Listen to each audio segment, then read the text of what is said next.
Hello everyone, welcome to my YouTube channel Career Chats with RK and welcome to another Excel video. So in this video we are going to see how to remove blank rows from the table. So every time what we do, basically we delete like this, right?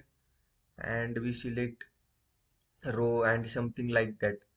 So no need to do like this, and no need to delete every row at a time or a single time. So you can delete all the blank rows at a single click. So just simply select all the table, press Ctrl G. Okay, so I will write here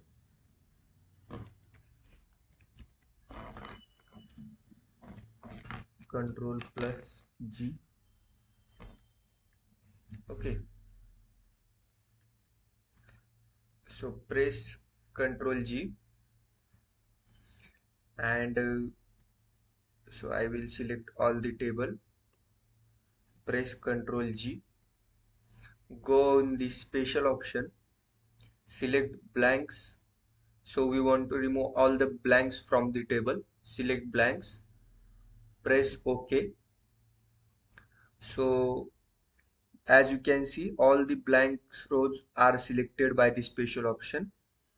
So you just need to do one thing, Control minus, and select entire row and press OK.